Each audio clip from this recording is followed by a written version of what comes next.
Hello, hello, hello, and welcome to the Celtic History Podcast YouTube channel.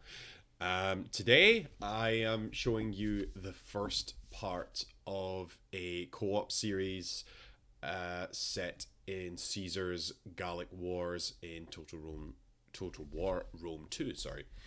I was very excited about this, but unfortunately, I did 2 hours of recording, and the input on my microphone was not correct for my recording software, so my voice is not in it at all. So it's muted at the moment because I didn't want to just be talking over when Bjorn's talking. So unfortunately, what I've decided to do, instead of scrapping it and start it again, because there's nothing wrong with the second part of this series, I thought I would record commentary over it, and it would give me the opportunity to do what I fully intended to do with this channel and talk about the history alongside the gameplay so that it enhances the gameplay and makes things feel a bit more real, and also explain, maybe our narrative, our history narrative, and commenting on some areas of realism which might help immerse people. If I've not already explained it in another video already, which I should have by now, the idea around this channel is that I'm going to create a bunch of gaming content and additional content, not necessarily gaming, possibly movie reviews and stuff as well. No idea yet. This is all very new. Basically to supplement the podcast. Obviously, my podcast is built in a chronological fashion. And sometimes that can slow things down, and people who are thinking, oh, well, I'm only interested in the early medieval period Welsh kingdoms, or for example, they're like, oh my god, it's going to be years before this guy covers it. And yes, it will be years before I reach that point. But I'm hoping to create content that jumps around in time a bit, so that people are getting content from different eras of Celtic history and some of my commentary around that. I might be a bit limited in some areas because there are certain areas of Celtic history that I have basically no knowledge of. For example, what's happened when to the Celts who became Romanized and part of the Roman Empire, and the Romano-Britons in that period. Area that there's other areas that I'm very, very interested in. For example, as I already mentioned, the early medieval Celtic kingdoms during the Viking Age, particularly Scandinavian state creation and integration, Gaelic and Gallo-Norse or Gaelic Norse kingdoms being created.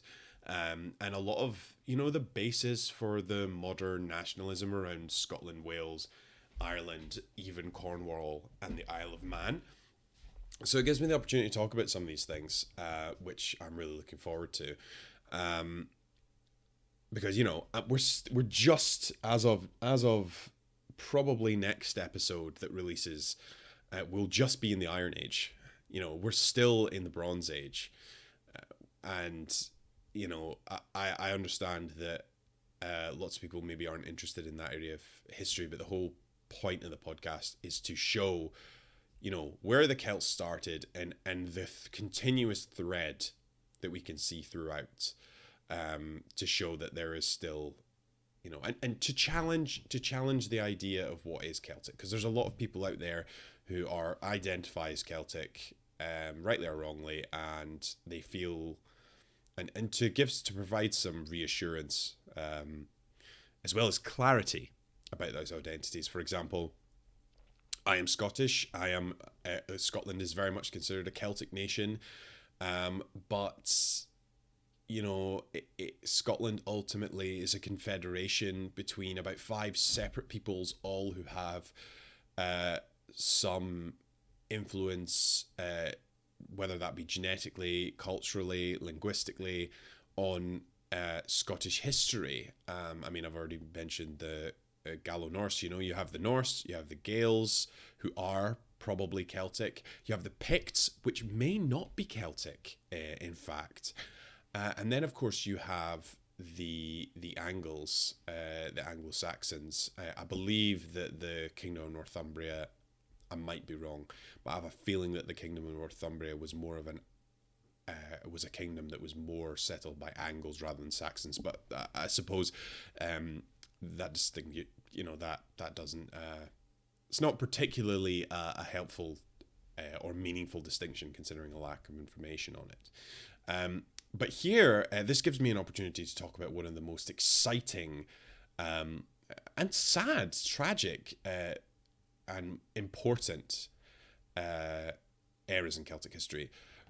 The absolute height of Celtic power is right before Roman expansion. I mean, if you want to use the Battle of Telamon in 258 as the start of the beginning of the end, if you go just before that period, the Celts are massively influential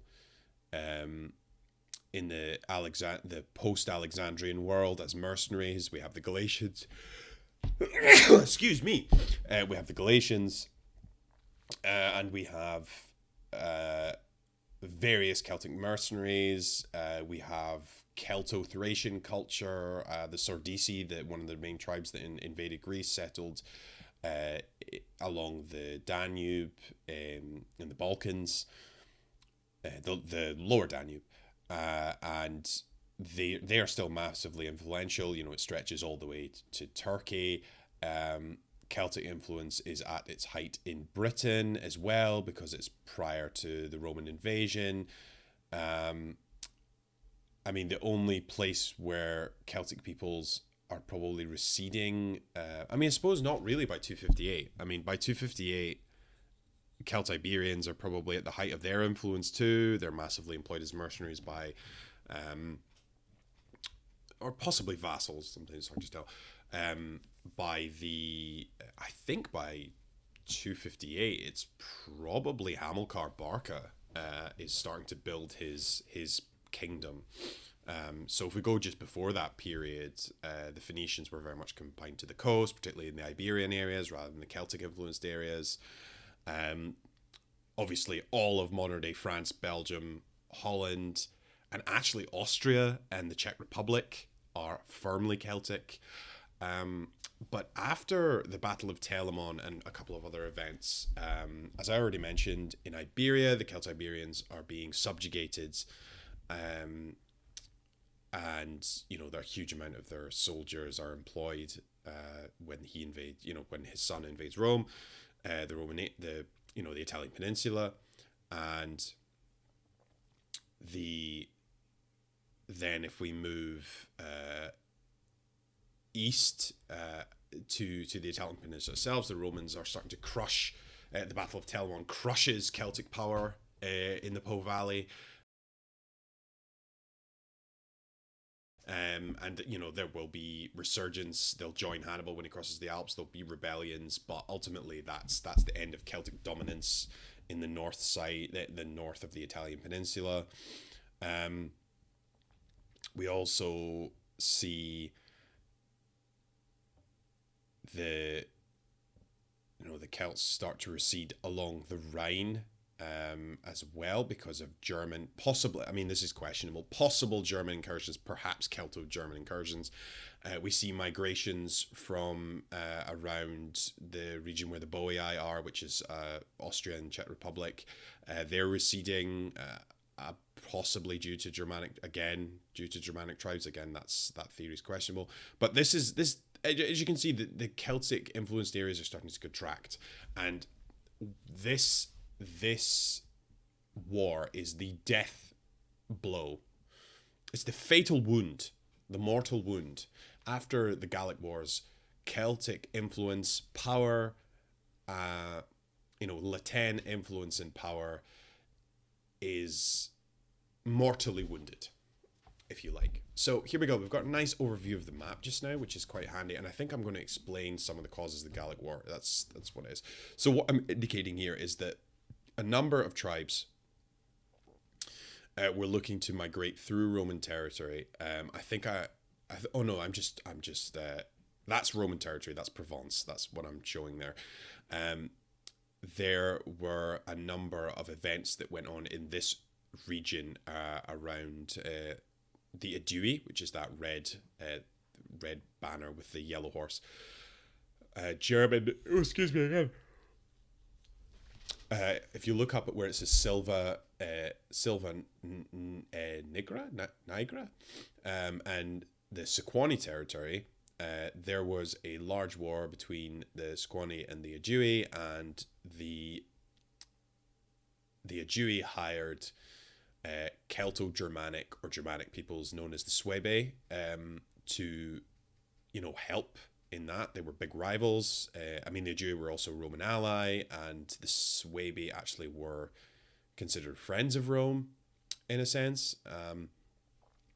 What happens is that according to Caesar, which is a big, if this destabilizes Gaul, and this is his justification. Oh my goodness. Got me on it, man. This is his justification for invading Gaul. And I don't think I've mentioned what Gaul is in that sense. Gaul is this map until World War II is confined to Gaul. So it's modern day Belgium, Alsace, France, some areas on the some areas in modern day Germany, Switzerland, and the Romans used to consider northern Italy as well, some of northern Italy, which they called Cisalpine Gaul, which means Gaul on the nearer side of the Alps, and the rest is Transalpine Gaul. So I am explaining here that in central Gaul, which is where we are playing as Vercingetorix, or Vercingetorix, who is the leader, possibly not the king. Oh my God! God's sake, man. Sorry, I've got young children. Daughter started school recently. I'm absolutely exhausted. Yeah, so we'll pause that and we'll come back. So Gaul's destabilized. This is Caesar who has recently attained the governorship of Cisalpine Gaul and Provence, which is modern day, the province, which is modern day Provence. That is where we start, and a number of events transpire which Caesar uses to justify conquest of Gaul. And why does he want to conquer Gaul? Well, Caesar wants to conquer Gaul because he is in a shitload of debt, effectively. He has been, I believe, an aedile, and an aedile is part of the cursus honorum, which is the, we'll explain this after the battle. We'll look at the battle. So I'm playing as the Arverni. If you look at my army construction at the moment, I think this is partially me just dealing with the units that I've got. But when I do these campaigns, I like to try and make it a little bit historical. Now, this army is a little weak for what you'd maybe consider a conventional Gallic army. I'm forming in 3 lines at the moment, which is actually more of a Roman strategy. But these light spearmen are the freemen of the society. So the free, the kind of, they're free farmers. They're not serfs. They're not slaves. They are free farmers, but they're not. They're fairly.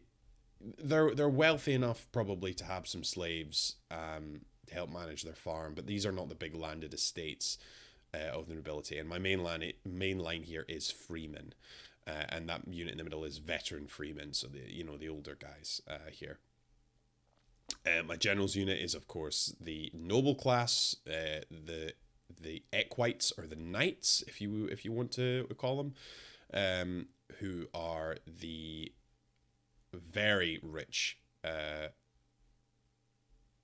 nobles and landowners who can own a horse and chainmail. And chainmail, if you think about chainmail, it's something that the Gauls invented at this time period. The construction would have probably taken someone 6 months. So you're paying someone, you're paying to maintain a whole family plus enough money for profit for 6 months in order to construct some chainmail. Then you have a horse, and obviously enough to maintain the horse, probably slaves to look after the horse. Horse is extremely expensive, big prestige item. Oh, excuse me. As well as a lance and shield, which, to be fair, are fairly common items. And probably, if you were a noble, you would have a long cavalry sword, which is the proto spatha, if you like, because it's the sword that influenced the spatha. And actually, the spatha then goes on to influence the longsword, which is the classical, the classic medieval, not classical, the medieval style. I'm just showing that I'm going to flank with my lighter cavalry here. So this army is a little poor for the Arverni, really. This is probably closer to a Belgic army in that sense. We have a lot of skirmishers. We have levy clubmen, which I'm not sure what that's based off of historically. I would have to read the description again.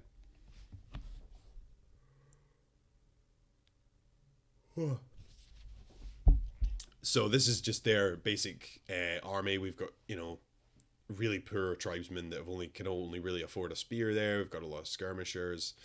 And like with, they've got light spears, and that unit in the center is probably the middle class who can afford some armor, maybe not chainmail, but some maybe hardened leather armor or something along those lines.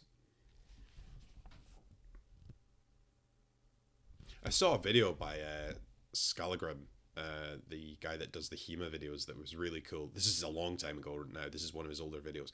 And it's hardened vegetable leather. And he shows how resilient it is. And it's bloody impressive. I mean, it can stop an axe. Very cheap armor, and it can stop an axe. It's amazing. It's totally amazing.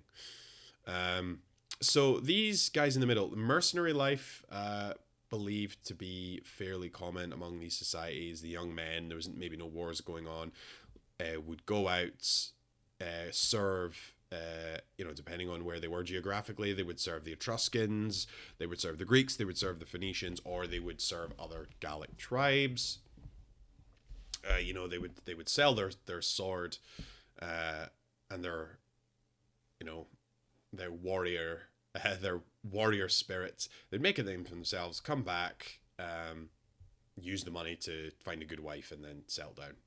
Then rinse and repeat. So mercenary culture is fairly healthy, I think, in Celtic society. Not that mercenary culture is a good thing. I'm just saying that there is probably a fairly healthy mercenary culture among the Celtic tribes, much as there is for the Iberian tribes.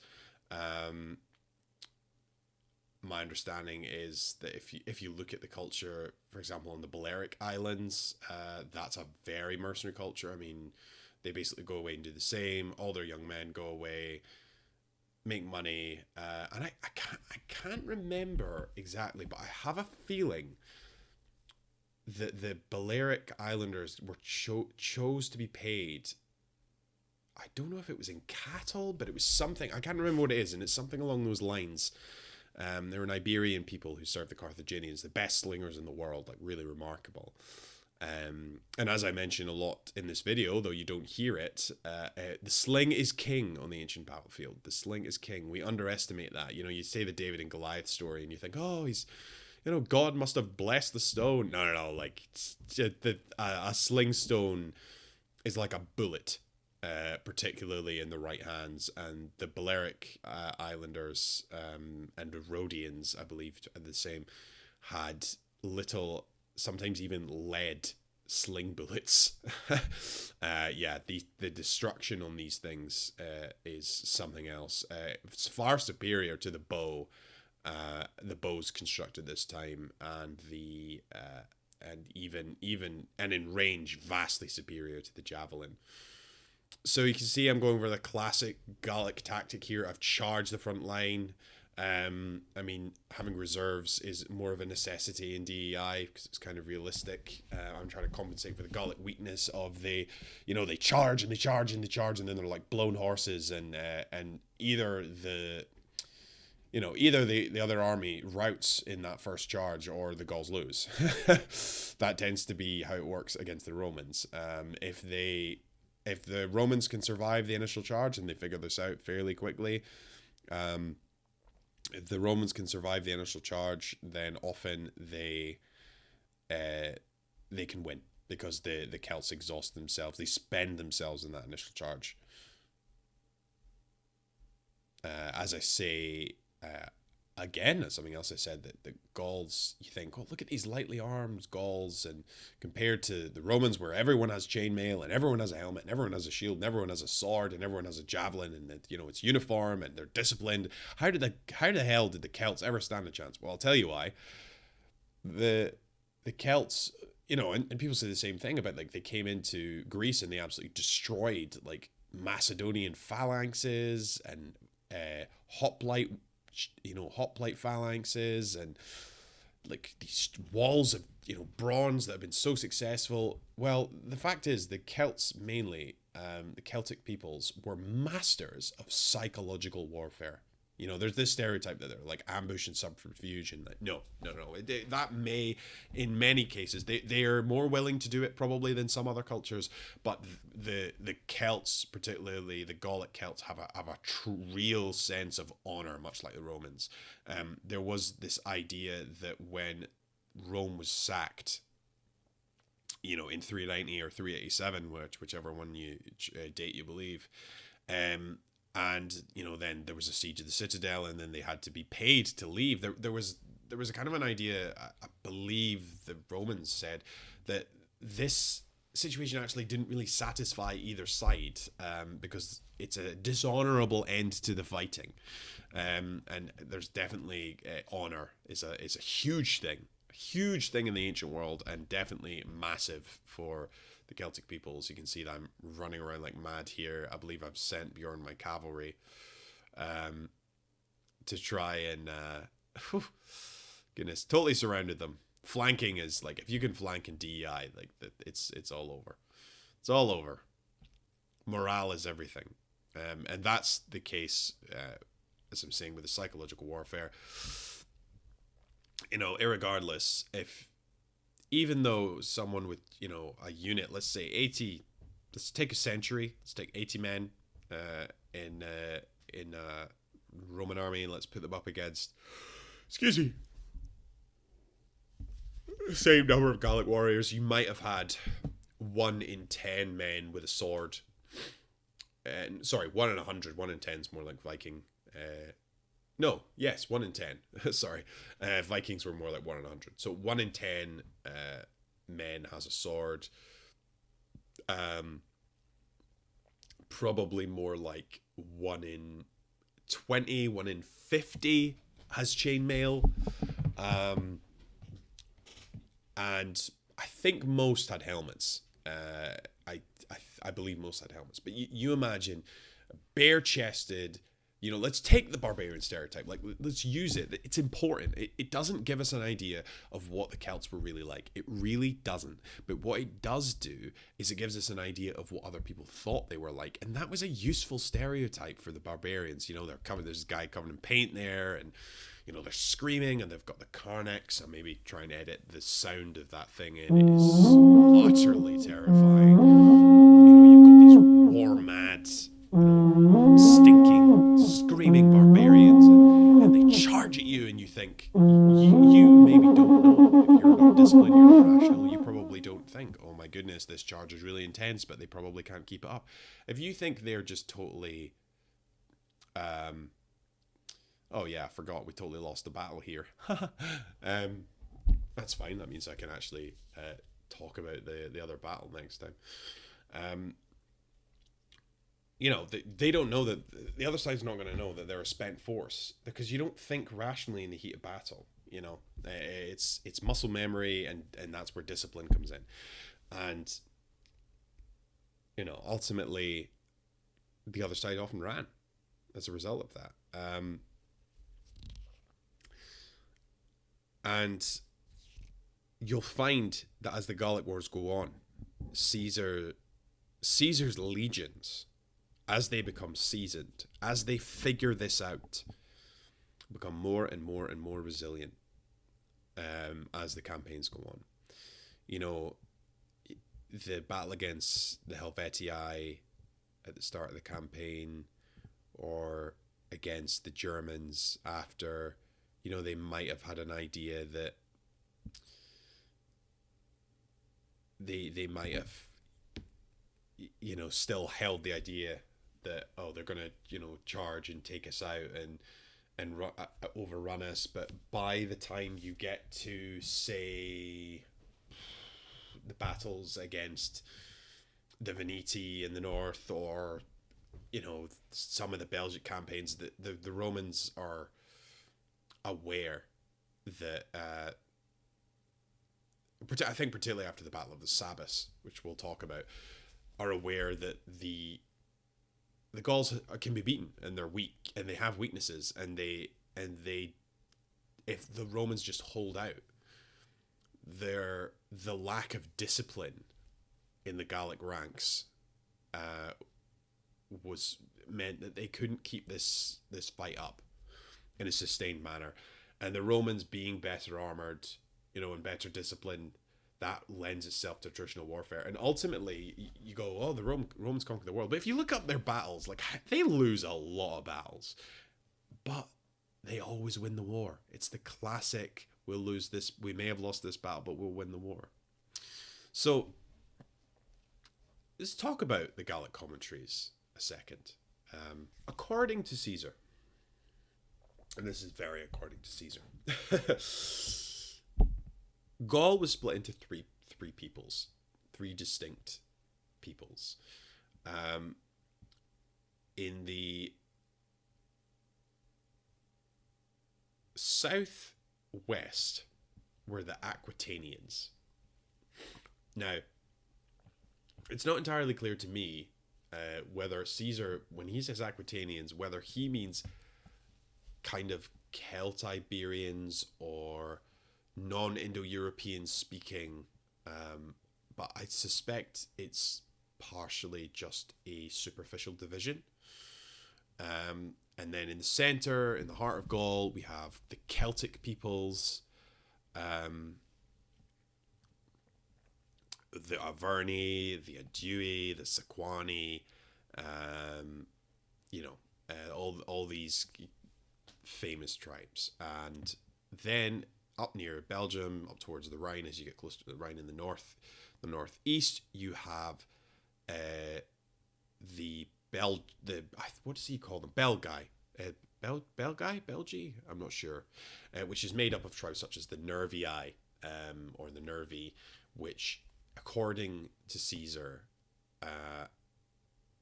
are the most savage and barbarian due to their contact with the Germans and their distance from Rome. They had this idea that if you were too close to Rome, it softened you.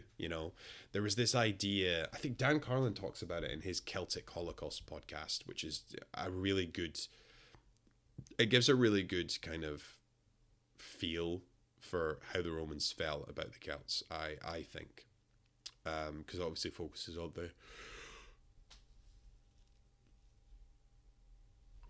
the single primary source. The single primary source that they had, which is Caesar's Gallic commentaries.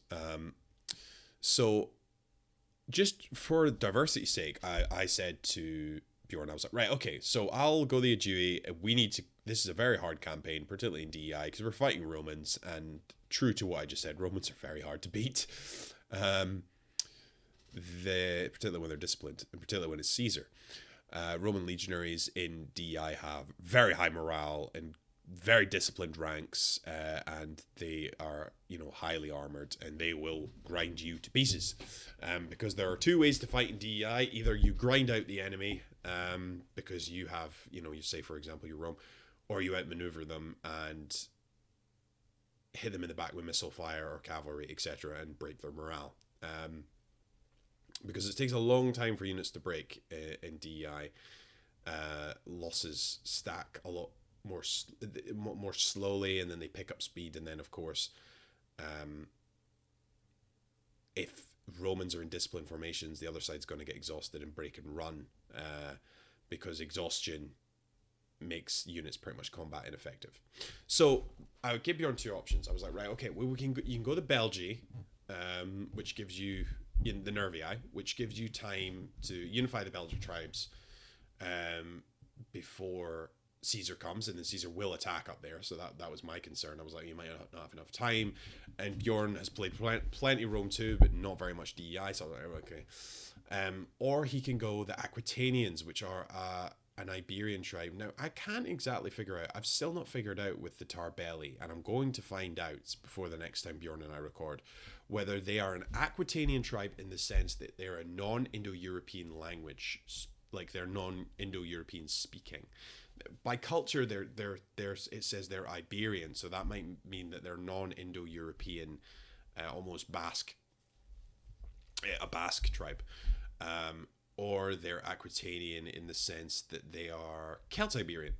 And if you look at their units and you look at the game seems to represent them as Celt-Iberian, which makes sense. But they may be an Iberian tribe that's very Celtic influenced rather than a Celtic tribe that's Iberian by its proximity and nature and integration with Iberians. So it's not entirely clear. So he decided to go with the Celt-Iberian tribe, and I actually think that was a really good decision because the units are sturdier. And it's going to give him a good advantage against the other Gallic tribes. And our basic strategy is to unify Central Gaul before the Gallic Wars start, because if it follows history, which it should, Caesar will head. You can see on the minimap here, he will head north, defeat the Germans, defeat the Belgians, and then this way possibly cross into Britain and subjugate these. But Central Gaul doesn't really get engaged until the Gallic War really begins in earnest. The actual Gallic revolt, if you like, the Great Gallic Revolt led by Vercingetorix. So naturally, as the leader of the revolt, as the person with the most DI experience, as the person whose YouTube channel is, I have gone Arverni. I've done a number of campaigns with the Arverni on DEI, and my usual strategy is to unify my central province. But I've changed my strategy because when you do a co-op campaign, the best thing to do is fight towards each other until you have some linked territory. And my general plan is to help Bjorn unify a province, because he is very vulnerable, and I want him to take Berdagala, which does admittedly take some time. But once he's done that, I can then unify my home province. But it doesn't quite go that way. We have to break an alliance because we cannot afford war with Rome at the moment. They are just too powerful. Caesar, through pursuing the Helvetii, will end up in a Jewy territory, which is just right next to mine. So I need to be in their good books. I really do. So this is Neomosus, the great oppidum of the Arverni, one of the more, according to the Romans, due to their contact with the Mediterranean, with the Greeks and the Romans, they are maybe the softest, but they're the closest to being civilized, so they are more disciplined and they have better equipment, and they're closer to Rome. And one of Caesar's arguments also is that he wants to conquer these tribes before they become sophisticated enough to take on Rome. Their concern is these tribes are becoming more like Rome, and they're at a halfway point where they're not as tough as the other barbarians, but they are more capable. Because they, of course, believe civilization softens people. And there's a kind of begrudging admiration, in a sense, from the Romans sometimes with barbarians. It really does seem that way. Anyway, we're going to skip forward now and look for. There we go. There's the first battle. So we're taking this first tribe. Resources are very important in DI. For trade. The other reason we need Berdagala is because we desperately need a port. Let's okay, so Bjorn has a small army here, but a bunch of these units that he's fighting are just unarmed citizens. I mean, those ones that I'm pointing at there, they're just unarmed citizens. Join in? So if I spectate, he can gift me some units so we can fight this. And our hope is that because they have a lot of units, they sell out on the field. You want to have the honors of leading the main force? I'll use the cavalry. Bjorn feeling a bit innocent, feeling a bit nervous about his inexperience, but I have to say he did not disappoint. He clearly listened to the principles that I set out to him. I said, okay, so it's about morale. It's not like Rome 2. You can't grind units down very quickly. You can't just get elite swords and grind people down, or shock cavalry. It's all about maneuver. You need light cavalry for scouting. Missile troops are more important, because even in a way, because they're less, even though they're less effective from the front, they're absolutely devastating if you can get people with missile fire in the rear while they're in combat. And this is really funny because it sounds like Bjorn can actually hear what I'm saying right now.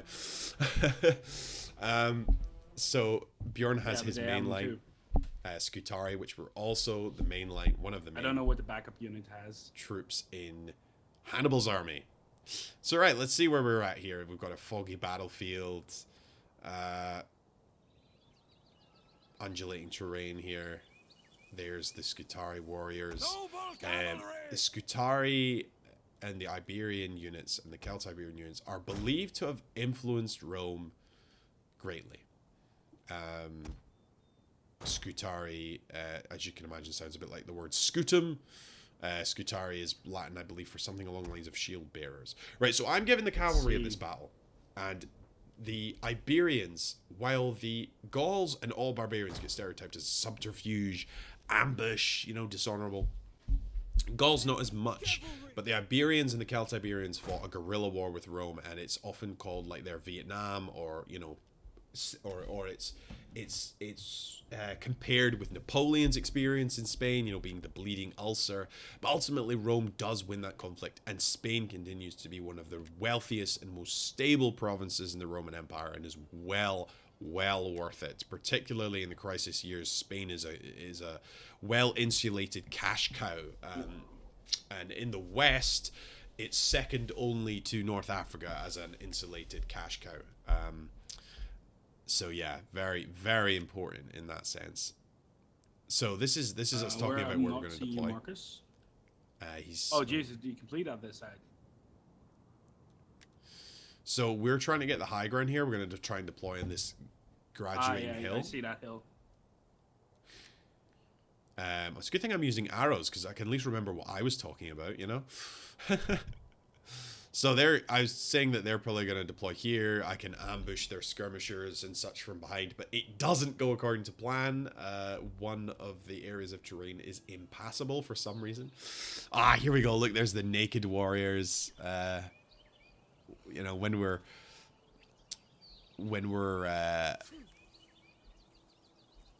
we have the opportunity in this battle, I will try and explain the naked warrior phenomenon, which is often attributed to the Celts. It's an interesting one. I think that if I were to do Celtic history, these ones you mean? If I was to do, like a PhD or something, I think I would make my thesis on the Celtic naked warrior stereotype. Definitely. Just berserkers. Yeah. So as Bjorn just pointed out, the later Indo-European Germanic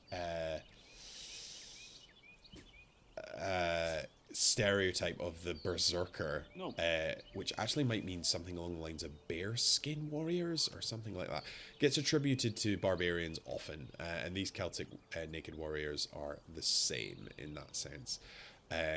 Survive the Jive, I believe, the YouTube channel, who does basically his specialization, as far as I can understand from his videos, is Indo-European history, which is obviously naked guys. A lot. That covers an awful lot. But if I have time before we engage here, naked warrior stereotype. There may have been one particular tribe that fought with naked warriors, and this is a stereotype that this was something attested to in a specific I can't move piece of writing on top of that hill. Yeah, here he can't get into this passable bit of terrain, which really screws us over, and we have to move our formation to the right here. Yeah, so there might have been a specific tribe that did fight naked, but I think a lot of Celts fought shirtless. and often that gets attributed to being naked in the sources, and it's often thought that it's been misconstrued by the sources. You know, they've taken this one example where these Celts actually did fight naked, and they've applied it to all of them when they were mentioned to be shirtless, because the language in the translation isn't always great, because obviously all these sources are in that's the ancient same Greek issue or Latin. I had with the last battle. Yeah. So he's talking about we're having some deployment issues. There seems to be a particular terrain type here. I mean, it's just, I don't know. Maybe it's boggy ground or something. Maybe it's just we would sink in or something. Because if it's not that, I don't understand why we can deploy. Oh, these are brilliant Scutari warriors.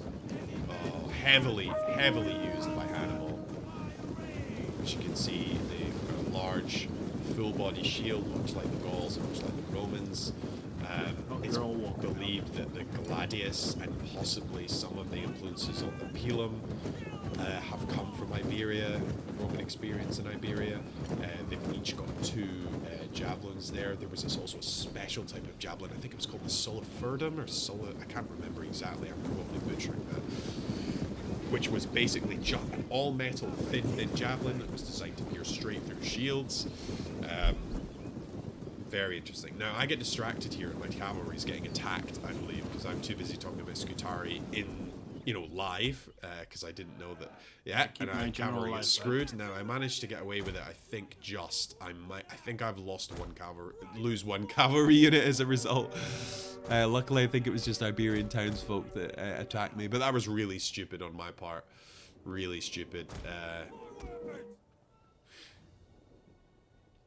No, I see. But and the main engagement was this guy attack? Is probably my Bjorn's such a chill guy, man. I'm like, oh, your cavalry, like your most important unit, and I've like fucked it over already, and I'm supposed to be more experienced than you. And he's such a chill guy. He really is, and you'll get that when we do proper commentary in the next video. I mean, I may well split this into a couple because it is 2 hours worth of recording here. But this is all just experimental at the moment, so, I'm going to just be trying different things, different ways of editing, different ways of presenting. At the moment, I'm not really interested in doing live streams because there's nobody... Well, the funny thing is... There's no audience yet, obviously. My troops. Here it comes. Oh, I'm taking a shot at the general. He's had... Well, I have my Hastati. I think he means his... Yeah, I'm not sure what he means there. Hastati, a Roman unit. My Hastatis are coming in soon, so... Yeah, so I stupidly lost this unit trying to... Because the thing is, right, you need to get rid of the Iberian townsfolk because you don't know whether those are light, actual proper light melee units from a distance. Or... You know what? Let's attack. Or whether or not they're just citizens and they clog up your charge and they soak up your missiles and they're just a pain. They're just a pain. So they are actually, when you're a player with them, they're useless. But if the AI use them well as a unit, I think it's accidental. To be fair, Rome AI is not great. Chasing down units is very important in DEI because they can always come back. Ancient sources often describe combat happening in waves. With the general. So, a unit tactically retreating and then re-engaging, not uncommon. But you need discipline units to do that, really. So here we go. This is the main engagement. The Scutari are up front. They're going to start throwing their precursor javelins here. Let them come in for the charge.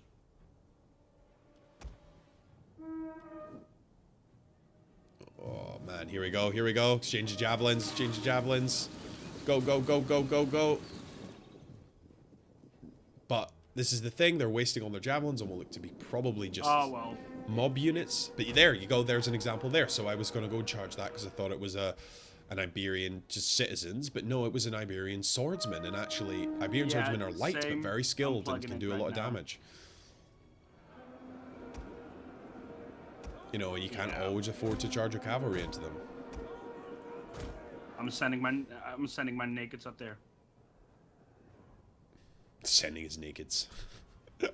Lol. Right, okay. We've got a bit of a cavalry-seeking missile with the spears going. That's why I left Classic. my spears on. Classic Rome 2, yeah. Wow, the Celts Iberian hired cavalry, their melee attack is really quite high. They're just really light. There we go. Sending in the levy. Peasant spearmen. Cavalry! Orders! Forwards! Get moving! I think Bjorn tells me soon enough that he's struggling on one of the flanks. Forwards! Oh, that's why I was saying Hastati, because they're called Hastati. Ah, okay. So Hastati Scutari is Latin for basically shield bearers with spears. That's me trying to bait their javelins to hit the trees. So Hasta is a thrusting spear, and Scutum is a shield. So it's the, you know, in DEI the units are often in Latin names. Sometimes they're not. Sometimes they're in their native languages. I'll point that out where I can. My biggest gap in my knowledge is Celtic languages. It's my biggest gap. I'm fortunate enough to live in a country where Yeah, lots of people study some Celtic shit languages, soon. and I know people personally who are competent in them. And actually, I have some cousins who are who went to the Gaelic school, so they speak Scottish Gaelic. The Gallic controversy, which does my head in, by the way, it really pisses me off that people are sensitive about whether you say Gallic or Gaelic, because Gallic, the word Gallic is obviously a Latin derivative. Yeah, I'm targeting them already. For, you know, Gallic, if you like, a certain type of Celtic language. And Gaelic refers to the tribe, the Gaels, and they both spoke, if you like, a Gallic language, a Celtic language. And Scots Gaelic is, which I refer to it as, I always refer to it as Scots Gaelic, because it is the Scottish, it's the Scottish influenced Gaelic. Sorry? You know, they're from the same peoples. And then, of course, Yeah. there's the Gaelic tribes in Ireland, who are the originals. So if you, don't worry if you say Gallic or Gaelic, I'm not going to crucify you. But trust me, there's plenty of Celtic nationalists who will tear you apart for saying one or the other, and they will insist that it's one or the other, you know. Yeah, I'll Here we go, Charge. big charge, big One's in charge. the back of this Full unit. lines engaged. Oh, left side of the line there. Getting a bit hairy. and, Oh, the generals are engaged in a duel. come in soon. Oh, the Celts would love that, you know? Mano a mano. I mean, they're Iberians. I'm sure they would love it just as much. Oh, well, Celts Iberians. Here we go. Yeah, Scutari I'm swordsman. literally charging them right now. I mean, you could call them Scutari, Like I'm trying to Scutari intercept. gladi, like shielded swordsmen. You know, because gladius is just Latin for sword. Just as scutum is Latin for shield. Oh, what's going on here? The main line. I don't know how the right flank is doing there. Ready to ride! Oh, Noble cavalry! okay, the cavalry's doing well. They're getting a lot of missile support. Really harassing the general. Unable to engage that Scutari unit there. Oh, yeah, no, they're counter-charging on the left there. Oh, here comes the light cavalry in to start doing cycle charges. They don't have a lot of room to maneuver, but they're doing their best. Oh, it was going to be a near-run thing, but it looks like the enemy's left and our right. But the enemy's left is collapsing. Looks like those isolated units are getting dealt with. You use the light cavalry to take care of the fundatores, which are slingers. Again, it's Latin for slingers. And that frees up the heavy cavalry to charge the heavy infantry. Oh, here we go.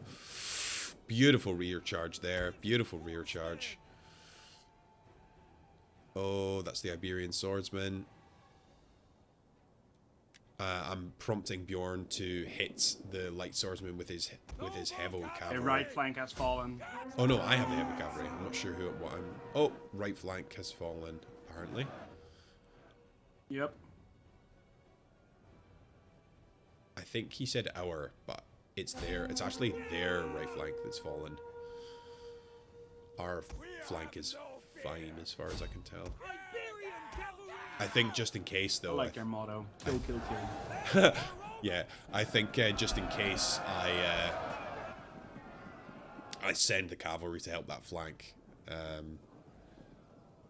Orders! Yeah. Oh, yeah, there we go. That's it. One rear charge and that's them. I used the light cavalry to chase down the heavy cavalry. It's gonna be mass route now. Yeah, mass route. Beautiful battle. Beautiful. Noble cavalry!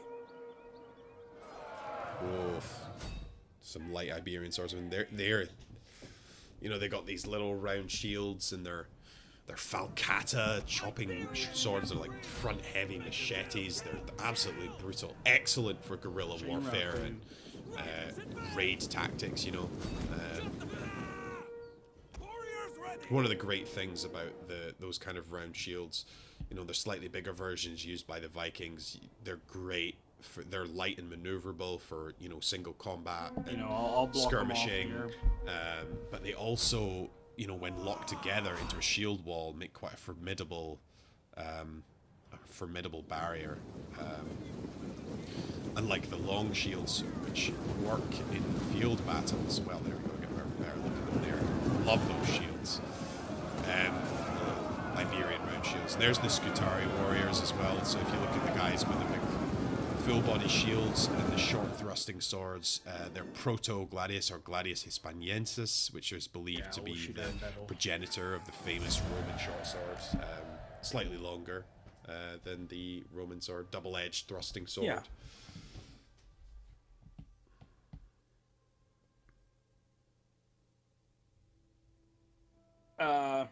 I don't know. No idea why I asked. Yeah, him. they just were able to fucking hold them back. Yeah, so that went from a near run thing, because they had, you know, Scutari, spearmen and swordsmen there, and it was pretty intense. Just the auxiliary units just chopping them up. Yeah, their cheap levy units really did clog up Why our is it lines. slow motion? Oh, we got a bit of single combat there. You can see the Gallic influence on the enemy's what helmet should I there do with the with my boar. captives? Very famous Gallic image is the warrior, the boar. You know, they're tough animals, man. They're I'll tough. ransom them then. Also, I maybe need the money.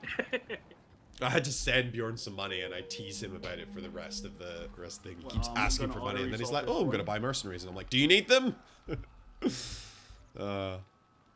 Got the beautiful bronze scale armor on the enemy general there. I'll first. Yeah. Amazing, totally amazing. I love this game, man. The battles are so epic. Yeah. I'll try and focus in on the battles a bit more. I know I get a bit distracted. Occupying. So I need some whip. I believe I am thankful start that looking I have at your the- ear and hope that I can speak the oh, right this is me words sending to him money. please you.